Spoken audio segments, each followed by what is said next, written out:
बच्चों, आज आरोह भाग 2 से हम हरवंश राय बच्चन जी की कविता दिन जल्दी जल्दी ढलता है की व्याख्या आपके सामने करने जा रहे हैं। इस कविता में बच्चन साहब ने समय के बारे में बहुत सुंदर काव्य अनुभूति आपके सामने प्रस्तुत की। बच्चों, समय बहुत बड़ी चीज है, निकल जाएगा तो लौट के नहीं आएगा। इसको पहचानना बहुत जरूरी है। आप ये सोचें कि आज आपने काम कर लिया, आज नहीं किया कल कर लेंगे, कल आपके पास और काम बढ़ जाएगा, यानी काम का बोझ बढ़ता जाएगा। और सोच में अगर आपने एक दिन छोड़कर दूसरे पे डालने का प्रयास किया तो फिर काम का बोझ इतना हो जाएगा कि आप काम को कर नहीं पाएंगे। समय आगे बढ़ता है, पीछे नहीं जाता। ये कोई आपका वीडियो या ऑडियो कुछ ऐसा मशीन नहीं है जिससे कि आप रिवाइंड कर दें, बैक में ले आएं। यहां तो जो चला गया वो चला गया। बच्चन जी की कविता है, जो बीत गई सो बात गई। जो चला गया वो चला गया, वो लौट के नहीं आएगा। इसलिए हमें समय को पहचानना चाहिए। जिसने समय को पहचाना वही संसार में आगे बढ़ गया, और जिसने समय से खिलवाड़ किया, समय को नहीं पहचाना, वो मिट्टी में मिल गया। इसलिए हमें समय की पहचान रखनी चाहिए। जितना हम समय की पहचान रखेंगे, समय के साथ चलेंगे, तो हम आगे बढ़ते चले जाएंगे। यशोधर बाबू वाली पाठ पढ़ाया था, सिल्वर वेडिंग। यशोधर बाबू समय के साथ अब परिवर्तित नहीं हुए तो जिंदगी में वो बहुत परेशान रहे। उनके मित्र किसंदा, उन्होंने समय को नहीं पहचाना तो उनके लिए शब्द प्रयोग हुआ, जो हुआ होगा। और वहीं अगर समय के अनुसार चले होते तो जैसे शिरीष का पेड़ पाठ मैंने आपको समझाया था, जो समय के साथ चला, समय ने उसका साथ दिया, और जो उसने समय को ठुकराया, समय ने उसको ठुकरा दिया। तो अब हम कविता पे आते हैं। पहले मैं कविता पढ़ता हूं। हो जाए न पथ में रात कहीं, मंजिल भी तो है दूर नहीं। यह सोच थका दिन का पंथी भी जल्दी जल्दी चलता है, दिन जल्दी जल्दी ढलता है। बच्चे प्रत्याशा में होंगे, नीड़ों से झांक रहे होंगे। यह ध्यान परों में चिड़ियों के, भरता कितनी चंचलता है, दिन जल्दी जल्दी ढलता है। मुझसे मिलने को कौन विकल, मैं होऊं किसके हित चंचल। यह प्रश्न शिथिल करता पद को, भरता उर्मे विहलता है, दिन जल्दी जल्दी ढलता है। बहुत सुंदर बात कही गई है कि अगर समय की पहचान कर ली तो समय राजा बना देता है, और समय की पहचान नहीं की तो समय रंक भी बना देता। समय को पहचानिए। देखिए, हो जाए न पथ में रात कहीं। आपको कोई काम करना है तो उस काम को क्या सोचते हैं? कहीं जाना है अगर बाहर तो ये सोचते हैं हम जल्दी से वहां पहुंच जाएं, दिन ही दिन। ऐसा ना हो कि कहीं रात हो जाए या वहां पहुंचने में वहां हमारा काम ना हो पाए। तो क्या करते हैं? जल्दी चलते हैं, क्योंकि दिन में काम सफर करेंगे तो सफलता भी मिलती है और सेफ भी रहते हैं। रात में थोड़ा सा सेफ नहीं रहता। व्यक्ति रात में सफर कम करते हैं, ऐसे ही काम आपका एग्जाम होना है तो आपको 9:30 बजे सेंटर पहुंचना ही होगा, और 9:30 बजे अगर आप सेंटर नहीं पहुंचे और 10 बजे गेट बंद हो गया, अब सीबीएसई ने ऐसा कर दिया है कोई बच्चा एंटर नहीं होगा। कई बच्चों को देखा है जो 10:01 पे भी आए, उन्हें अंदर नहीं लिया गया, क्योंकि सीबीएसई के रूल। इसलिए हमें समय पाबंद होना चाहिए। हो जाए न पथ में रात कहीं, मंजिल भी तो है दूर नहीं। कह रहे हैं पथ माने रास्ता, कि जो व्यक्ति चल रहा है वो ये सोच रहा है कहीं ऐसा ना हो कि हम जहां पहुंचना है पहुंचने से पहले रात हो जाए। रात का शब्द होता है भय। दिन में आदमी निश्चिंत रहता, घूमता, उसको डर नहीं लगता, लेकिन रात होते ही व्यक्ति के मन में शंकाएं उपजती हैं, डर लगने लगता है।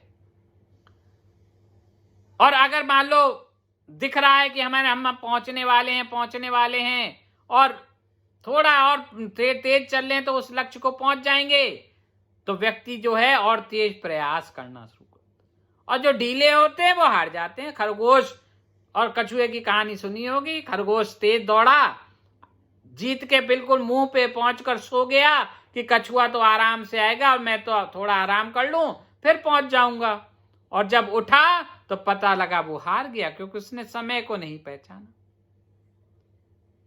कछुए ने लगातार प्रयत्न किया और वो लक्ष्य को प्राप्त कर गया। तो वही यहां कह रहे हैं, हो जाए ना पथ में रात कहीं कहीं। रास्ते में हम जिस कार्य को करने को जा रहे हैं वहीं ऐसा ना हो कि पहुंचने से पहले हम वहां ना पहुंचे, पहुंचने से पहले रात हो जाए, क्योंकि वो काम दिन में ही संपादित करना है। मंजिल भी तो है दूर नहीं, कि जहां पहुंचना है वो दिख रहा है लेकिन बहुत पास है, थोड़ा सा अंतर रह गया है। अगर हम प्रयास और थोड़ा तेज कर दें तो उस लक्ष्य तक हम आसानी से रात होने से पहले पहुंच जाएंगे। ये जो मन में उसके व्यक्ति के विचार आ रहे हैं, वह यह सोच थका दिन का पंथी भी जल्दी जल्दी चलता है। कह रहे हैं चाहे कितनी भी थका, पंथी माने होता है चलने वाला, यह सोचता है चाहे कितना भी थक जाता है, लेकिन लक्ष्य पास आता दिखता व्यक्ति और तेज प्रयास करता है कि जल्दी से हम लक्ष्य की तरफ पहुंच जाएं। 3 घंटे का एग्जाम देते हो आप लोग, शुरुआत में उतनी तेज राइटिंग नहीं चलती, लेकिन जैसे जैसे समाप्ति का समय आता है, जो प्रश्न बड़े बड़े लिख रहे होते हैं उनमें लिमिट में आ जाते हैं और जल्दी जल्दी जल्दी जल्दी पूरा पेपर करना शुरू करते हैं। क्यों? क्योंकि अगर समय निकल गया तो दोबारा नहीं मिलेगा। इसलिए वो कह रहे हैं कि दिन जो है अपने समय अनुसार समय चल रहा है, सोचकर पंथी अपने लक्ष्य की तरफ आगे लगातार बढ़ रहा है कि मंजिल दिख रही है, चलो जल्दी जल्दी प्रयास करें और थोड़ा प्रयास बढ़ा दें, जिससे कि हम समय पर अपने लक्ष्य को प्राप्त कर लें। आजकल पुरुषोत्तम मास चल रहा है, मैं आपको बताऊं, गिरिराज महाराज की लोग परिक्रमा लगाते हैं।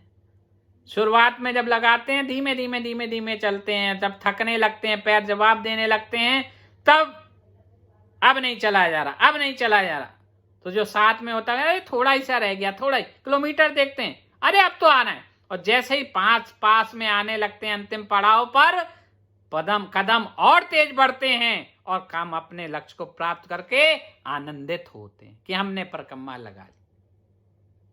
तो कहने का तात्पर्य है कि समय को पहचानना चाहिए। अगर लक्ष्य पास दिख रहा है और आप उसका पर पूर्ण प्रयास कीजिए कि जल्दी से कदम बढ़ाकर उस लक्ष्य को प्राप्त कर लीजिए। अगला देखिए, अगला खंड, बच्चे प्रत्याशा में होंगे। प्रत्याशा मतलब होता है देखना, आस लगाना। बच्चे प्रत्याशा में होंगे, नीड़ों से झांक रहे होंगे। नीड़ माने होता है घोंसला। चिड़ियों के बच्चों के लिए कहा जा रहा है कि बच्चे जो हैं, छोटे छोटे बच्चे चिड़ियों के, आपको मालूम है कि चिड़िया जो छोटे बच्चे होते हैं उनको खुद नहीं भोजन ग्रहण कर पाते। चिड़िया दाना लेके आती है, वो उनके मुंह में डालती है और बच्चे उसे खाते हैं। और बच्चे तो बच्चे हैं, उन्हें तो भूख हर समय लगती है, आप ही हैं।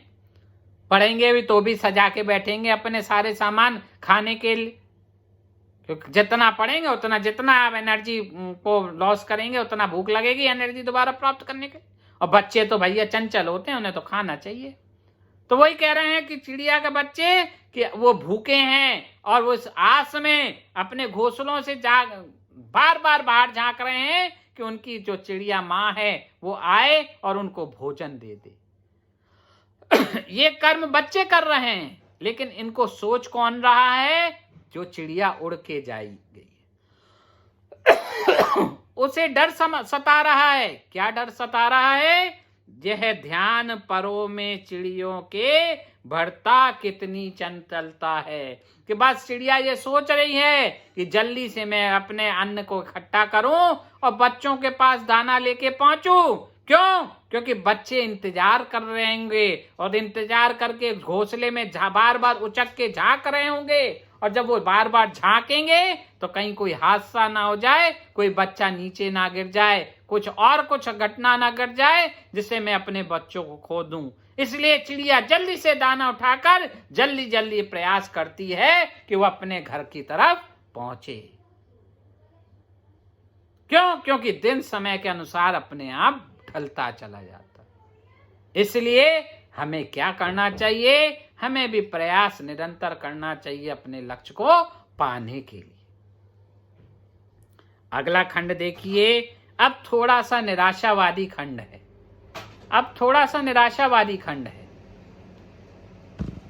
अभी तक मैं कह रहा था समय को, लेकिन यहाँ अब जो कवि हैं थोड़ा सा निराश में बात कर रहे हैं कि मुझसे मिलने को कौन विकल। सही बात है। हम जब घर से निकल के जाते हैं तो घर क्यों लौट के आते हैं? आप स्कूल आते हो पढ़ने, फिर स्कूल से घर क्यों जाते हो? मत जाओ। नहीं, इसलिए जाते हैं कि वहां मम्मी पापा हमारा इंतजार करते हैं कि मेरा बेटा या बेटी आ रही होगी, आज बहुत थक गई होगी, आज उसको मैं ये बना के खिलाऊंगी मम्मी। आस लगाते हैं हम भी इसी आस में कि आज मम्मी खुश गए, मम्मी ये देंगी, घर में जाएंगे, ऐसे सोएंगे, ये काम करेंगे, एक आनंद में जीने के लिए। लेकिन जिसका कोई नहीं होता उसके लिए घर बार कुछ नहीं होता। तो वही कह रहे हैं मुझसे मिलने को कौन विकल। आतुर, विकल का मतलब आतुर। कह रहे मैं तो अकेला हूं, मैं किस लिए प्रयास करूं? दिल भले ही समय चला जाए, मुझे इस समय से क्या मतलब है? क्योंकि मेरा कोई है नहीं। मुझको कौन चाहता है कि मैं जल्दी से घर आऊं, या मैं किसके लिए घर जाऊं? मैं हूं किसके हित चंचल, मैं किसके लिए घर जाऊं? यह प्रश्न शिथिल करता पद को, भरता उर में विहलता है। कह रहे हैं जब ये प्रश्न मैं करता हूं तो मेरा जो मन है वो क्या होता है? शिथिल माने होता है रुक जाता है, विरक्ता में चला जाता है कि मैं किसके लिए प्रयास कर रहा हूं, कोई तो है नहीं, किसके लिए कार्य करूंगा। जब ये मन में बात आती है तो मेरा हृदय जो है बहुत ज्यादा व्याकुल हो जाता है, परेशान हो जाता है, और मैं फिर उस कार्य को करने में मन नहीं लगता है। लेकिन अंतिम पंक्ति लाइन क्या कह रही है? दिन जल्दी जल्दी ढलता है। लेकिन ऐसा नहीं है। आज आप अकेले हैं, कोई नहीं है, लेकिन ऐसा नहीं है, संसार में कोई भी अकेला नहीं होता। समय बदलेगा, आपका भी हितचिंतक आएगा, आपका भी समाज में आपको स्थान और पूजने वाले आएंगे, आपको प्यार देने वाले आएंगे। इसलिए हमें कभी भी निराशावादी बात नहीं करनी चाहिए। समय बदलता रहता है, दिन चलता रहता है, और अगर समय बदलेगा तो हमारे हित चंचल भी वाले लोग, हित प्रयास वाले भी लोग, हमारे स्वजन सब हमारी तरफ उन्मुख होंगे, हमारे पास आएंगे। इसलिए हमें कभी भी निराशावादी बात नहीं करनी चाहिए, समय का सम्मान करना चाहिए। हमने जो सब समय का सम्मान करेंगे तो समय परिवर्तनशील है, निश्चित परिवर्तन होगा, और जो निराशा है वो आशा में खुशी में, आनंद में, सौंदर्य में डूब जाएगी और प्रयास करने से कुछ भी प्राप्त किया जा सकता है। इसलिए समय का हमें सम्मान करना चाहिए। तो इस कविता के माध्यम से महाकवि हरवंश राय बच्चन जी ने बहुत सुंदर तरीके से बच्चों आप सबको बताया है कि आप समय पाबंद होइए। आपके शिक्षक भी सिखाते होंगे, जब पेपर करने के लिए बोर्ड में हम लोग बच्चों को भेजते हैं तो हम सबसे पहले कहते हैं समय का समय नियोजन कीजिए, समायोजन कीजिए, समय सही तरीके से कि कितने मिनट में कौन सा प्रश्न करना है, और अंतिम 15 मिनट पहले पेपर करके पूरा पेपर रिवाइज कीजिए। क्यों? क्योंकि अगर आप ऐसा कर लेते हैं और कहीं कोई चूक है उसको वो आप फिर से उसको सही कर देते हैं तो आपको नंबर पूरे में से पूरे मिल जाते। इसलिए समय को बचाइए, समय के साथ चलिए और अपने लक्ष्य को प्राप्त कीजिए। जय माता।